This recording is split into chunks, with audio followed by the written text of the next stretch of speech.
आचार्य कहते हैं कि मालिश से जिनके शरीर सूखे हैं उनको तो कफ की वृद्धि होती है, और जिनके शरीरों में मोटापा ज्यादा है उनके कफ का अपचय होता है, क्षरण होता है।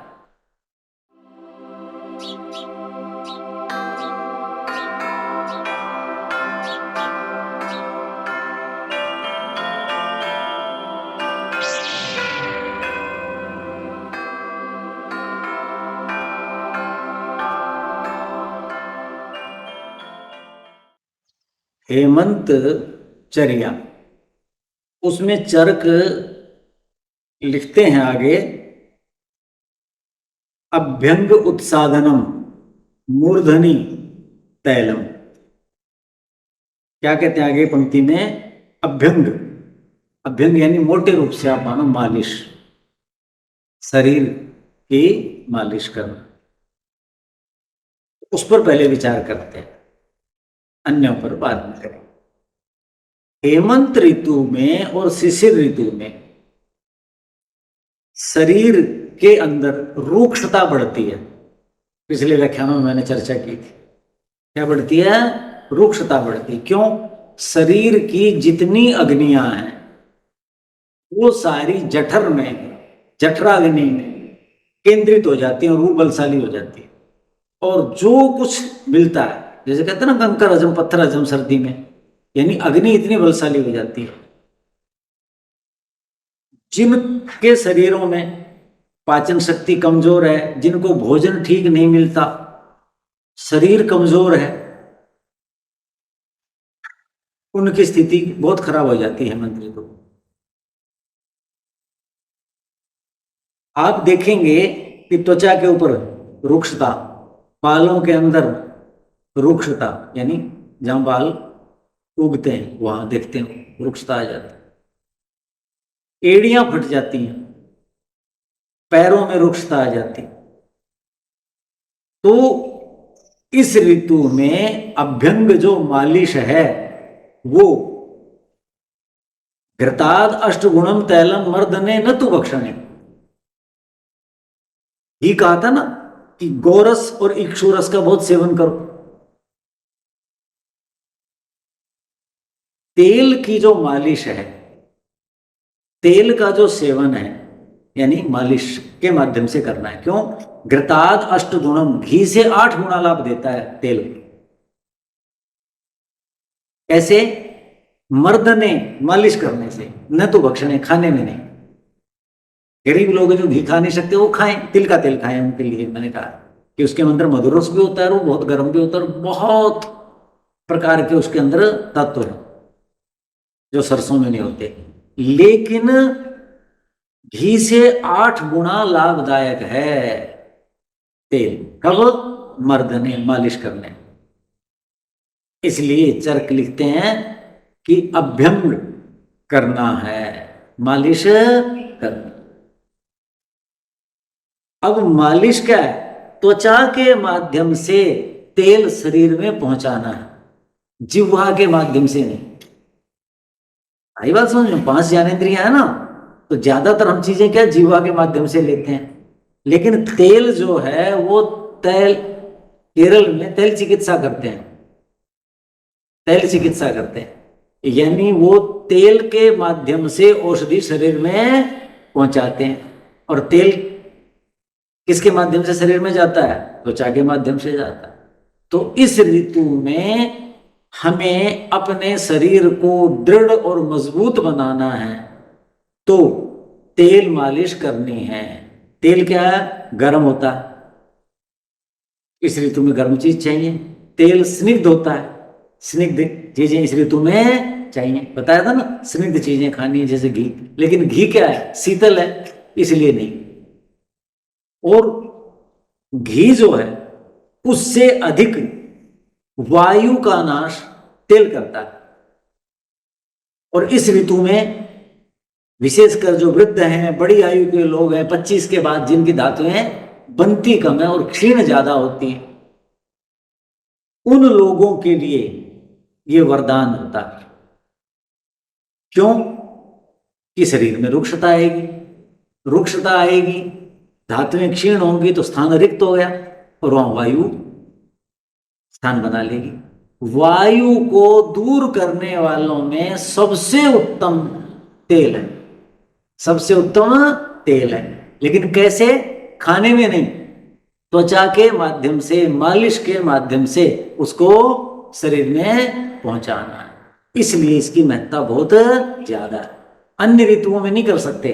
क्यों? यदि आपने मई जून में कर लिया, पसीना आ जाएगा। 15-20 अप्रैल तक कर सकते हो, उसके बाद पश्चिमी हवाएं चल जाएंगी, पसीना आने लग जाता है। और वर्षा और अपना शरद ऋतु यानी 20 जून से लेकर के 20 अक्टूबर तक पसीना आता है, पित्त संचित होता है वर्षा में, और शरद ऋतु में कुपित होता है और ये गर्म होता है और पित्त को बढ़ाता है। और उन दिनों पसीना आएगा तो जो ही आपने त्वचा के माध्यम से मालिश तो कर ली, करते करते पसीना आ जाएगा तो त्वचा में तो गया ही नहीं हो, पसीना उसको बाहर फेंक देगा। तो इस ऋतु में तो त्वचा रुक्ष है, सूखी हुई है। वो तो जैसे भूखा बच्चा घोंसले में इंतजार करता है अपने माता पिता का कि वो लाएं, ऐसे त्वचा इस समय ऐसे इंतजार कर रही है कि कोई चिकनी चीज मिल जाए, तुरंत सोख लेगा और वो फिर पूरी साल भर के लिए आपका शरीर बढ़िया हो जाएगा। देखो इसके बारे में क्या कहते हैं आचार्य चरक, कहते हैं कि जो अभ्यंग है वो कैसे लाभ देता, उदाहरण देते हैं। जैसे कुंभ घड़ा, किसान परिवारों में अब तो दूध दाद बेच देते हैं, दही बनाते थे, मक्खन निकलता था, मक्खन निकाल करके एक बर्तन में रखा जाता था, उस मक्खन को पिघला करके एक बर्तन में घी रखा जाता था। वो तीनों बर्तन, 4 बर्तन कौन कौन से? जिसमें दूध गर्म किया, पूरे दिन भर गर्म होता था, मिट्टी का बर्तन होता था एक हारे में वो, उसके बाद जिसके अंदर मंथन किया वो, जिसके बाद जिसमें मक्खन निकाला वो, और उसके बाद मक्खन से घी निकाला वो बर्तन, 100 मिट्टी के होते थे। और वो इतने मजबूत हो जाते थे, घी पी पी करके बहुत मजबूत हो जाते थे। हमें याद है हमारी दादी माताएं वगैरह घरों में चारपाइयां होती थी, ठीक है कि नहीं, सण की होती थी और मूंज की होती थी। तो घी लगा हुआ है, घी का काम किया है, किया है, तो क्या करती थी, उनकी रस्सियों पर रगड़ देती थी। क्यों? बोले मजबूत हो जाएंगे चिकनाई लगने से। तो चरक ये कहते हैं यथा कुंभ, जैसे कुंभ घड़ा, उस पे स्नेह स्निग्ध पदार्थ लगा दो, घी। तो उदाहरण दे दिया मैंने, किसान परिवारों में होता है जिनके तेल है वो तेल लगा देते हैं, वो मजबूत हो जाता है, स्निग्ध हो जाता है। जैसे चर्म, चमड़ा, पहले जुतियां पहनते थे लोग, अब तो फैक्ट्रियों से तरह तरह की आने लगी, या जो फैक्ट्रियों के भी जूते पहनते थे रोज पॉलिश करते हैं ना, वो क्या है, स्निग्ध तो चिकनाई तो है, वो तेल अलग है, वो स्नेह अलग है बस। तो जैसे खड़े पर, जैसे चमड़े के ऊपर स्नेह लगाने से, चिकनाई लगाने से वो दृढ़ मजबूत हो जाते हैं, उनकी आयु बढ़ जाती है, क्षीण नहीं होते। और क्या कहा, अक्षय दृढ़ क्लेश सह होती। जैसे कोई, जैसे रथ चलते थे, बैलगाड़ी चलती थी, ऊंट गाड़ी चलती थी, घोड़ा गाड़ी चलती थी, वहां जो पहिया घूमता है, जिस उसके ऊपर धुरी के ऊपर, उनके बीच में क्या लगाते थे, ये लगाते थे, चिकनाई लगाते थे। आजकल क्या है, ये पेट्रोलियम प्रोडक्ट है वो लगाते हैं, स्नेह तो लगाते ही हैं, वो स्नेह अलग था, ही अलग है बस।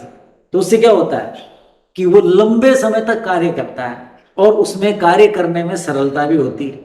तो जैसे स्नेहन से वहां लाभ होता है, कहते हैं अक्ष में, ऐसे ही शरीर क्लेशशः, जीवन यात्रा में कष्ट ही कष्ट है, शारीरिक श्रम है, बौद्धिक श्रम है, तरह तरह के दुनिया में तंगियां हैं, तो उनको सहन कर लेता है। कौन कर लेता है?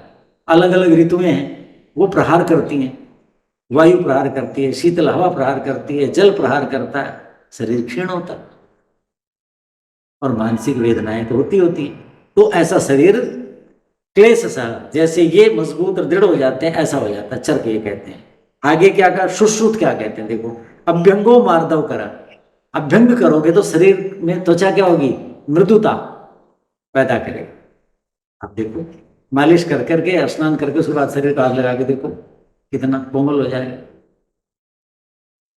कफ वात निरोधन, कफ और वात तीन है ना, वात पित्त और कफ। तो ये कहते हैं वात और कफ को ये कुपित होने से रोकेगा। समझ गए? कफ ज्यादा होगा, मालिश करेंगे तो त्वचा के अंदर जाकर के क्या होगा? आचार्य कहते हैं कि मालिश से जिनके शरीर सूखे हैं उनको तो कफ की वृद्धि होती है, और जिनके शरीरों में मोटापा ज्यादा है उनके कफ का अपचय होता है, क्षरण होता है। दोनों प्रक्रियाएं करता है। कौन? तेल जो गया मालिश के माध्यम से, त्वचा के माध्यम से शरीर में गया, कहते हैं वहां ये क्या करता है? जो दुबले पतले हैं, जिनके शरीर में कफ नहीं है, मांस मेद आदि नहीं है, उनकी तो वृद्धि करता है। और जिनके कफ अधिक है, मोटापा अधिक है, जो तंग है, जिम जा रहे हैं, डाइटिंग कर रहे हैं, ऐसे ऐसे कर रहे हैं ना वो मालिश करें। वो डाइटिंग करेंगे, क्षीणता आएगी। व्यायाम अधिक करते हैं, जिम में जाकर के क्षीणता आती है, मुख सूख जाते हैं, बुरा हाल होता है ना, तो शरीर की हानि होगी ना। शरीर के साथ आप बल का प्रयोग कर रहे हैं। यदि आप मालिश करेंगे, नियमित करेंगे, तो आपके शरीर का जो मोटापा है, अतिरिक्त जो मेद है, वो कम होगा। तो कफ और वात का तो बता ही दिया मैंने कि कैसे विनाश ही कर डालता है।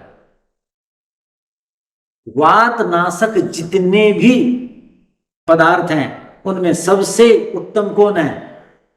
तेल है। वायु का नाश घी भी करता है, लेकिन घी शीतल और स्निग्ध है, और ये क्या है? उष्ण और स्निग्ध है। तो वायु उष्ण और स्निग्ध, इससे दूर भागती, ये कहा। और क्या कहा?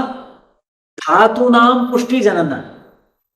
यदि आप तेल की मालिश करेंगे, अभ्यंग करेंगे, तो आपकी जो सातु धातुएं हैं उनकी पुष्टि करेगा, उनका पोषण करेगा, उनमें क्षीणता नहीं आने।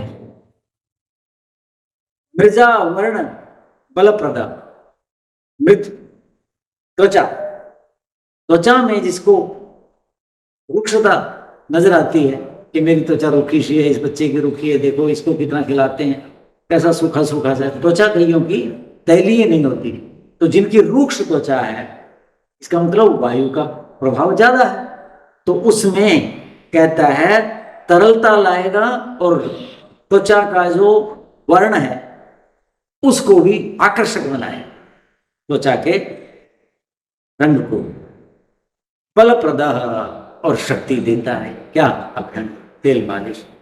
धातु में पुष्ट होंगी तो शक्ति तो आएगी। ये अब जो विशेष बात मैं कहना चाहता हूं, और आचार्य चरक ने भी बल दिया इस बात पे, कौन से अंग की सबसे अधिक मालिश करें जिससे शरीर को अधिकतम लाभ हो? हमारा शरीर का सबसे अधिक दुखी अंग कौन सा है? पैर है। जितने आप नीचे जाते जाएंगे सारे शरीर का भार उठाना पड़ता है, तलुओं को, उंगलियों को, टखने को, फिर उसके बाद पिंडलियों को, घुटनों को, जंघाओं को, आप देखते हो ना। तो सबसे अधिक रुक्षता किसमें आएगी? उसमें आएगी। अब सर्दी में आप देखो पैर कहां फटते हैं? एड़ी फटती है, उसके बाद उंगलियां टेढ़ी मेढ़ी हो जाती हैं, रुक्ष हो जाती हैं। क्यों? सारे शरीर का भार ये उठाती हैं, सबसे अधिक उनकी शक्ति खर्च होती है। तो अधिक शक्ति खर्च होगी तो क्या होगी? रुक्षता आएगी, मैंने बताया। तो इसलिए सबसे ज्यादा मालिश किसकी करनी है? पैरों की करनी है, पैरों में भी नीचे से अधिक करनी है। तो देखो उसके लिए क्या लिखा है? खरत्वम स्तब्धता रोक्षम श्रम सुप्तिस्य पादयो सद्य एव साम्यंती पाद अभ्यंग निषेवनाथ। पाद अभ्यंग, पैर की मालिश का सेवन करें, पैर की रोज मालिश करें, जब भी करें, रोज कर रहे हैं। मैं तो जैसे लगभग रोज करता हूं पूरी उसमें, क्योंकि मेरा शरीर वात प्रकृति का है, ठीक है कि नहीं। तो प्रयास ये रहता है, नहीं तो 5 बार तो होती है पूरे शरीर की, पूरी सर्दी। प्रसंग आ गया तो बता दूं, सबसे उत्तम तेल है तिल का, उसके बाद सरसों का, उसके बाद सरसों का तेल। तो ये कहा खरत्वम स्तब्धता रोक्षम श्रम सुक्ति से पाद। कहते हैं कि पैर में मालिश करोगे तो क्या होगा, खरत्वम, खर कहते हैं रुक्षता को, दरदरापन, रुक्षता, जैसे रूखापन आ जाता है, आप मिट्टी का काम करो हाथ कैसे रुक्षता आ जाती है, दरदरापन आ जाता है, वो समाप्त हो जाती है पैर की। और पैर में खरत तो होता भी ज्यादा है, क्यों ज्यादा होता है कि मिट्टी लगती है, धूल लगती है और सारे शरीर का भार उठाता है, सबसे ज्यादा गति पैर को करनी पड़ती है। जो बैठे रहते हैं बात अलग है, लेकिन सामान्य मनुष्य सबसे अधिक गति पैर से करते हैं, तो उसमें खरत्व आ जाता है, रुक्षता आ जाती है। ठीक है जी। स्तब्धता, कईयों के पैर सो जाते हैं, पैर सो गया भाई, ये सो गया, वो कभी नहीं सोएगा। इसका मतलब क्या हुआ कि हमारा संसार ढंग से नहीं हो रहा। तेल मालिश करेंगे, अभ्यंग करेंगे तो उसमें लचीलापन बना रहेगा, उसमें रक्त का प्रवाह पूरा होता रहेगा। रोक्षम, जो रुक्षता है, रुक्षता और खरता समझ के, कोमल चीज भी रुक्ष हो सकती है। खर क्या है, दरदरापन सा जो चुभता है, ऐसे ऐसे ऐसे ऐसे रगड़ खाता है। खरत्व का मतलब उबड़ खाबड़ जो था। रुक्षता उस दोनों में अंतर है। कोई चीज उबड़ खाबड़ है लेकिन स्निग्ध हो सकती है, चिकनी हो सकती है। कितनी ऐसी चीजें हैं बहुत कोमल कोमल से, जैसे हमारे मुख आदि हैं या उसके अंदर अलग अलग निकले नहीं हुए होते, तो रुक्षता को दूर करती है। और खरता का मतलब जो उसमें उबड़ खाबड़ बनाता। श्रम, थकान, यात्रा पे जा रहे हैं, व्यायाम कर रहे हैं, कोई भी ऐसे कार्य हैं, अब ज्यादा बैठने वाले हो गए, उसके कारण रोग भी ज्यादा हो गए। क्यों, दूसरे प्रकार के रोग हो गए। जो शारीरिक श्रम से ज्यादा होता है उससे क्या होता है, थकान हो जाती है पैरों को। तो वो पैरों की मालिश कर लें और मालिश के बाद पैरों को गर्म पानी से धो लें और जुरा पैर करके सर्दी में सो जाओ। देखो सवेरे कैसा मिलेगा शरीर। इनको जो लोग शारीरिक श्रम करते हैं, दूर गए, यात्रा की, काम ज्यादा करना पड़ता, दुकान ही है, खड़े ही रहना पड़ता है, किसी को, किसी के कार्य धंधे ऐसे, अध्यापक है सारे दिन खड़े खड़े पढ़ा रहे हैं, कितनी ऐसी चीजें हैं ना। तो उससे जो थकान आई, बहुत कारण हो सकते हैं, तो कुछ उदाहरण मैंने दे दी। सुप्तिश्च, और सो जाता है। स्तब्धता और सुप्ति में अंतर है। स्तब्धता क्या था, जड़ता। स्तब्धता क्या था, जड़ता, काम ही नहीं कर रहा, हिलडुल ही नहीं रहा, पता नहीं कैसा हो गया, कुछ पता ही नहीं चल रहा। सुप्ति का मतलब क्या होता है, कुछ समय के लिए वो निश्चेष्टता हो गया, फिर चेष्टा हो जाती है। और स्तब्धता क्या है, जड़ता, जड़ सा हो गया। कईयों के पैर होते हैं ना बिल्कुल लकड़ी जैसे हो जाते हैं, बड़ी आयु में तो हो ही जाते हैं लगभग लोगों को देखोगे, जिन्होंने जीवन भर कभी मालिश ही नहीं करी, ऋतुचर्या के अनुसार कुछ जीवन ही नहीं जिया, उनके यहाँ ऐसा विकार आ जाता है। पादयो, तो पैरों में क्या आ जाएगी, खरत्व, खुरदरापन, स्तब्धता, जड़ता आ जाती है, लकड़ी जैसे हो गए और हो गए, अनुभूतियां नहीं होती, रुक्षता आ जाती है, खुश्की आ जाती है, थकान हो जाती है, और सुप्ति पैर सो जाएं तो पैरों में ये होने से सद्य है उपसाम्यंति, तत्काल, यानी तत्काल का मतलब एकदम नहीं, मतलब बहुत जल्दी लाभ होता है। करके देखो, बहुत जल्दी लाभ होगा। पादंगे निषेध होना, ये दोष खरत्व का, स्तब्धता का, रुक्षता का, थकान का, सुप्ति का, जो पैरों के दोष हैं, पैरों में भंग करने से तत्काल ये शांत हो जाते हैं। अब इससे अगले व्याख्यान में पैर मालिश करने से नेत्र ज्योति का कैसे लाभ होता है, बहुत बड़ी चीज बताई, उसके साइंटिफिक चीज विभाग भट्ट वगैरह ने बताई है, उस पर चर्चा करें।